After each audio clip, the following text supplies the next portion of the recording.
वृक्षवल्ली आम्हा सोयरे वनचरे जगद्गुरु संत तुकाराम महाराजांच्या या अभंगातून फार मोठा संदेश देण्यात आलाय. पर्यावरण वाचवण्याचा संदेश, झाडे जगवण्याचा संदेश आणि अशीच एक दिंडी आपल्याला या वारीमध्ये पाहायला मिळते.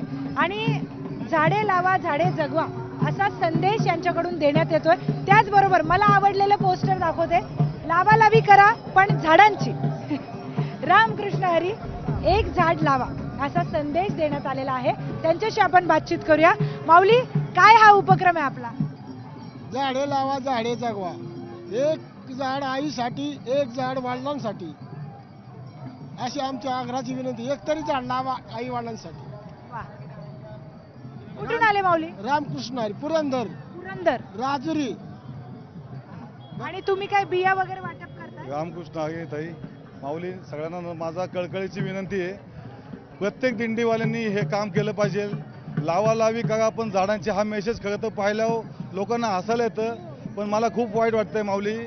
झाडं लागली पाहिजेत, झाडं जर नाही लागली तर आपली काय अवस्था होईल हे तुम्ही पुढच्या 50 वर्षात पाहताय ना. आता आज पण पाहताय की पावसाचं प्रमाण किती कमी झालेलं आहे. झाडं लावली तर तुम्ही आज येताना कित्येक लोकांनी तुम्हाला अन्नदान केलेलं आहे, पण हे अन्नदान तुमच्याकडनं होणार आहे. त्यासाठी मी प्रत्येक दिंडीला एक 5-5, 10-10 बिया देतोय, जेणेकरून ती माणसं झाडं लावतील, माऊली झाडं लावतील आणि त्या झाडावरती काही वर्षांनी पक्षी येतील. त्या पक्ष्यांना मोफत आपण फ्लेक्स लावतो की अन्नदान वाटप, बिसलरी पाण्याचे वाटप.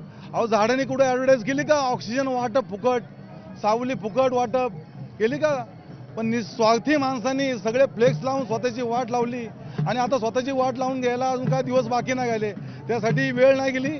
झाडे लावा झाडे जगवा हा प्रत्येक दिंडीने संदेश हा सगळ्या महाराष्ट्रात नाही. आपली पंढरीची वारी सात समुद्रात पार गेलेली आहे, ती अजून पुढे गेली पाहिजे आणि झाडे लागली पाहिजेत. आणि माऊलींनो, मला तुमचं सगळ्यांचं कळकळीचं विनंती आहे की आपण आळंदी ते पंढरपूरला जातो, आपण दगनी मातेच्या पाया पडतो आणि आपण पाया पडतो लोटांगण घालतो, पण आपण थुंकता त्या रस्त्यावरती. व्यसनमुक्त वारी हीच खरी पंढरीची वारी, प्रदूषण मुक्त वारी हीच खरी पंढरीची वारी.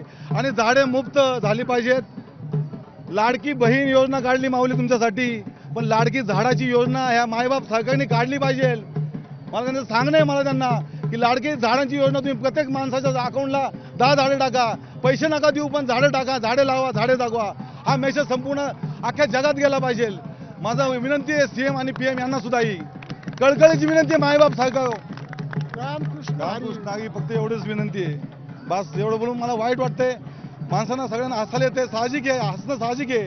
लावा लावी, पण हा मेसेज माध्यमांपर्यंत पोहोचण्यासाठी हा मेसेज तयार केलेला आहे.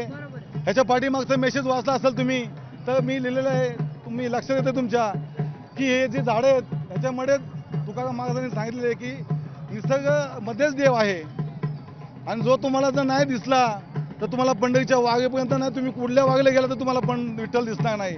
तुम्हाला झाडांमध्येच विठ्ठल दिसणार आहे आणि झाडांमध्येच देव दिसणार आहे. त्यामुळे झाडे लावा झाडे जागवा, काळाची गरज आहे. रामकृष्ण हरी. रामकृष्ण हरी.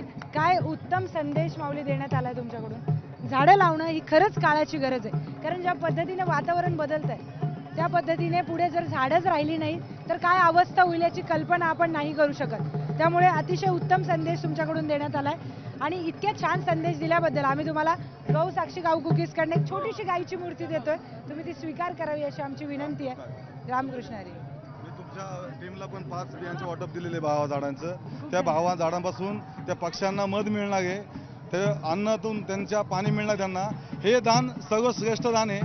पक्ष्यांनाचं दान अन्नदानापेक्षा लाख पटीने आहे, कारण माणसांना बोलता येतं, चालता येतं, पक्ष्यांना काही बोलता येत नाही.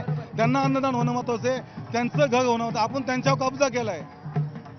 माणसाने त्यांची झाडं तोडून त्याच्यावर सिमेंटचं जंगलं उभं केलेली आहेत. त्यांच्यासाठी जंगलं उभी झाली पाहिजेत माऊली. मला कळतीये तुमची म्हणजे जी काही तळमळ आहे झाडांप्रतीची आणि ती काळाची गरज आहे.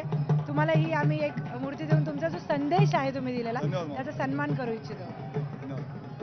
रामकृष्ण हरी माऊली. रामकृष्ण हरी. तुमचं आभारी आहे मनापासून. पण तुम्ही तुमची टीम आणि तुमची सगळ्यांनी पुढच्या वर्षी येताल तेव्हा तुम्ही पण बिया घेऊन या आणि वाटा सगळ्यांना. माझी विनंती आहे सगळ्यांना. नक्कीच माऊली. रामकृष्ण हरी. विठ्ठल विठ्ठल जय हरी विठ्ठल.